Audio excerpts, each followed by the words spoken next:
한자 이야기, 낱말 이야기, 이런 6번째 시간입니다. 이번 시간에는 수수료란 말에 대해서 한번 생각해 보겠습니다. 우리가 정말 많이 쓰는 그런 얘기입니다. 자, 우리가 쓸 때 생각하는 이 낱말과 이 글자가 어떻게 되어 있는지 한 비교를 한번 해보시면 어떨까요? 이것은 수수료란 낱말과는 직접 관련 없습니다.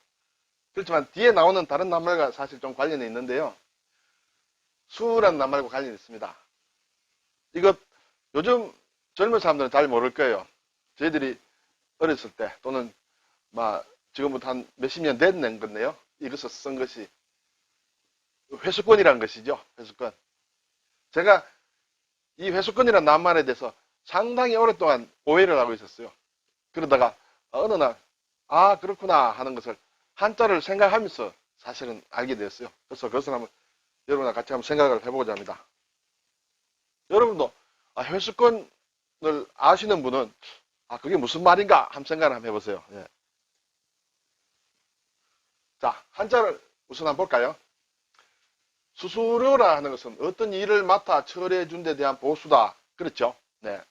여러 가지 남에게 일을 시키면 거기에 대한 수수료가 나가게 되죠. 네. 손수, 셀수, 헤아릴료 이렇게 되겠습니다. 손수는 우리가 대략 잘 알 수 있는 글자입니다. 손의 모양이다. 이렇게 볼 수 있죠. 셀 숫자는 셈을 한다는 것이죠. 하나, 둘, 셋 또는 더하기, 빼기, 곱하기, 나누기 이런 여러 가지 센다, 셈을 한다는 것입니다. 이 글자는 상당히 좀 복잡합니다. 두 개를 한번 뜯어서 볼까요? 이쪽 위에는 이런 글자가 있습니다. 그리고 또 이렇게 있죠. 이것을 선으로 이렇게 좀 연결됐다. 이렇게 볼 수 있습니다. 그리고 아래에는 여자다. 오른쪽에는 손을 뜻하는 칠복이죠. 친다라는 그런 글자입니다. 네, 이것이 합쳐져서 이제 이런 글자가 되겠습니다. 자, 여기에서는 사실은 이것은 꿰다는 뜻이거든요. 꿰다. 그리고 아래에도 마찬가지입니다. 이렇게 꿰습니다. 뭘 이렇게 관통을 시키다. 그런 얘기가 되겠죠. 그리고 관통을 많이 시켰다는 그런 얘기가 되겠습니다. 그리고 여자라는 뜻의 글자가 있습니다. 물론 해석하는 사람들은 여러 가지가 있습니다만 특별히 이것은 구슬을 꿰듯이 이렇게 쭉 엮었다. 그런 뜻이 됩니다. 그리고 여자가 있으므로 여자를 그렇게 엮었다. 여자를 포로로 잡은 그런 모양이다. 그리고 친다는 것이죠. 채찍질을 한다든지 여러 가지 또는 손으로 이렇게 하는 행동입니다. 물론 그러다 보면 채찍을 할 수도 있고 또 손으로 이렇게 뭔가 셀 수도 있는 것이고 해서 센다라는 그런 뜻이 되겠습니다. 그래서 여럿이란 뜻이 있죠. 여럿 많다, 겹쳐 있다 그런 뜻도 있습니다. 그리고 헤아릴요라는 것은 쌀을 뜻하는 쌀미죠. 쌀미와 그리고 말을 뜻하는 말두입니다. 쌀이 이렇게 있는데 그래서 이렇게 양식을 퍼내는 것입니다. 한 말, 두 말 또는 한 대, 두 대 이렇게 퍼내죠. 그래서 헤아린다, 그런 계산한다 그런 뜻이 되겠습니다. 지금은 이제 어떤 돈, 요금 이럴 때 우리가 많이 쓰는 그런 글자가 되겠습니다. 자, 근데 왜 제가 수수료란 말을 이렇게 당연한 것 아니냐 이렇게 볼 수 있는데 사실은 근데 이걸 왜 수수료라 하느냐? 이 보수인데 보수니까 요금은 좋다 이거예요. 근데 왜 이걸 수수라고 하느냐? 역시 어떤 일을 하기 위해서는 사람의 손이 필요하죠. 일을 하기 위해서는 품이 필요하다. 그래서 품을 사면 품삯을 줘야 되겠죠. 그리고 일을 하면 어떤 일을 누가 맡아서 한다. 그랬을 때 복잡한 일은 수고를 많이 해야 되겠죠. 그것이 어떤 종류의 일이든 사람이 손 하나도 안 쓰고 이렇게 할 수는 없죠. 물론 머리로 하는 것도 있습니다만 그것도 일반적으로 보면 손으로 이렇게 대표된다고 할 수 있죠. 사람이 일을 한다는 것이죠.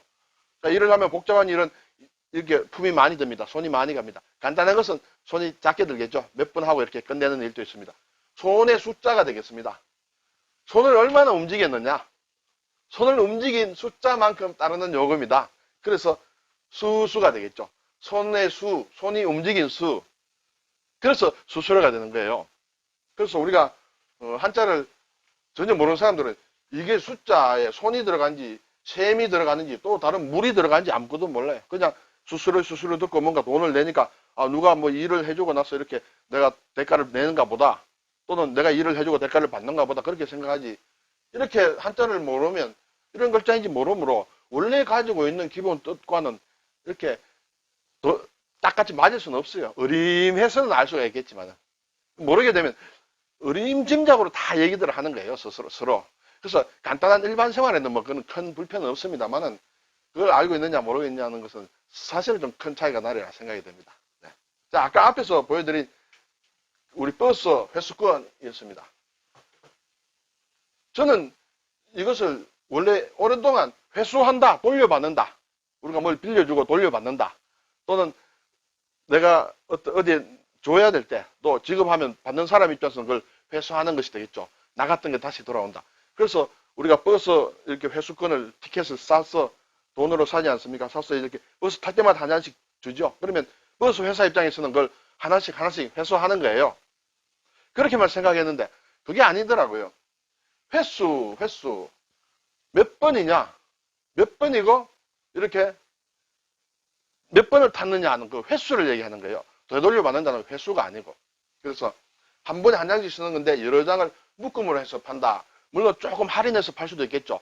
장수를 하나 늘린다든지 금액을 액면 금액보다 조금 적게 받는다든지. 왜냐하면 하나씩 하지 않고 한 번에 사니까 파는 사람은 돈을 한 번에 많이 받으니까요. 그리고 산 사람은 그것도 뭐 잃어버릴 수도 있고 뭐 그렇게 되겠습니다. 그리고 사는 사람 입장에서는 또 매번 이렇게 한 장씩 사는 건 또 여러 가지 수고가 들겠죠. 막 그런 의미에서 여러 가지에서 이제 가격이 결정이 되겠죠. 그래서 여러 횟수로 나누어서 탈 수 있는 그런 표를 회수권이라 한다.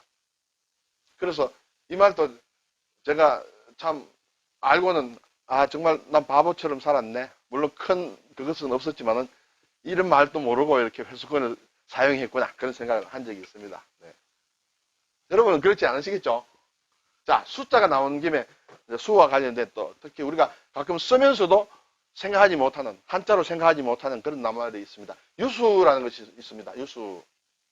국내 유수의 보험회사, 국내 유수의 대학, 또는 해외 유수 대학이라든지 뭐 이런 여러 가지 유수라는 것을 많이 씁니다. 유수.